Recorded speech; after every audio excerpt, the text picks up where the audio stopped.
να προχωρήσουμε σε αυτό, θέλω να πούμε όλοι μαζί χρόνια πολλά στο γιο της Νίκης Μπακογιάννη που είχε γενέθλια. Παιδιά, είπα όλοι μαζί. Χρόνια πολλά. Δηλαδή, είχαμε το 3. 1, 2, 3. Χρόνια πολλά. Λοιπόν, η νονά του, που δεν είναι άλλη από την κυρία Βερούλη, του έκανε ένα πολύ ωραίο πάρτι μαζί με τη μαμά του φυσικά, στο πετότομο Παραμύθι και εμείς ήμασταν εκεί και πάμε να δούμε αμέσως τώρα τα γενέθλια. Βρεθήκαμε σε έναν παραμυθένιο παιδότοπο για να γιορτάσουμε τα γενέθλια των παιδιών της Νίκης Μπακογιάννη. Καλεσμένοι ήταν οι μικροί σκανδαλιάριδες φίλοι τους που χόρεψαν και τραγούδισαν, αλλά και η νονά, Άννα Βερούλη, που μίλησε για το βαφτιστήρι της. Είχε ο Πέτρος σήμερα τα γενέθλιά του και ήρθαμε να τα γιορτάσουμε. Ναι, αλλά ο Πέτρος βλέπεις ότι δεν είναι έτσι πολύ. Η νονά ευτυχισμένη που έχει ένα τέτοιο βαφτισιμιό εδώ, αλλά και ο Παναγιώτης, ο αδελφός του Πέτρου, τι μεγάλο παλικάρι. Πες γεια σου. Θα μας τραγουδήσει. Εμείς λέμε ωραία τραγούδια. Πες τραγουδάκι, Παναγιώτη. Γεια σου θα το πούμε. Πες το μήλο μου κόκκινο. Θα πούμε το μήλο μου. Έλα. Πες, πάρε το μικρόφωνο κόκκινο. και πες.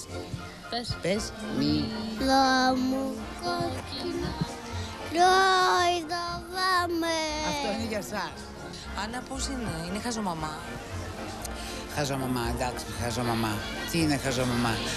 Αυτή που αγαπάει τα παιδιά της, ας πούμε, μπορεί να την πεις χαζομαμά. Δεν μπορώ να πω ότι τους κάνει όλα τα χατήρια. Τη Νίκη μεγάλωνε τα παιδιά. Ούσα αθλήτρια, έκανε δηλαδή τον πρωταθλητισμό, προσπαθούσε να πετύχει ξανά τη συμμετοχή της στους Ολυμπιακούς Αγώνες. Ένας τραυματισμός την έβγαλε έξω, δεν έχει καμία σημασία αυτό. Και συγχρόνως μεγάλωνε 2 παιδιά. Δικού στίβου στο στίβο της οικογένειας. Το πιο δύσκολο. Για πες μου, πώς ήταν, πώς είναι όλο αυτό το πράγμα? Πιστεύω ότι όλοι όσοι είναι γονείς και έχουν κάνει οικογένεια καταλαβαίνουν ότι δεν είναι εύκολα τα πράγματα. Χρειάζεται πολύ μεγάλη προσπάθεια, ηρεμία. Εσένα πώς άλλαξε τη ζωή σου η έλευση των παιδιών? Πάρα πολύ.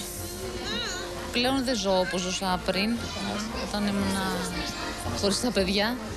Και είναι πάρα πολύ δύσκολο. Δηλαδή μια γυναίκα δεν μπορεί να κάνει χρόνος και καριέρα και να είναι και μητέρα.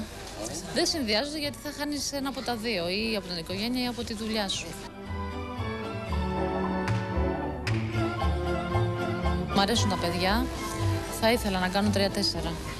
Δηλαδή να έχω μεγάλη οικογένεια. Πάμε για κόρη, Άννα. Πάμε για την κόρη τώρα. Αν τύχει, καλά, δεν με πειράζει κιόλας και τα αγόρια, γιατί είναι διαφορετικού φύλου και μου αρέσει να τα ανακαλύπτω, να δω τι σκέφτονται, πώς είναι. Και τα αγόρια είναι πιο αγνά και πιο στο μυαλό. Σκέφτονται τελείως διαφορετικά από τα κορίτσια. Εύχομαι και τα Χριστούγεννα αλλά και με την καινούργια χρονιά να φέρει υγεία, ευτυχία, αγάπη και πάνω απ' όλα ειρήνη σε όλο τον κόσμο, γιατί το χρειαζόμαστε αυτό.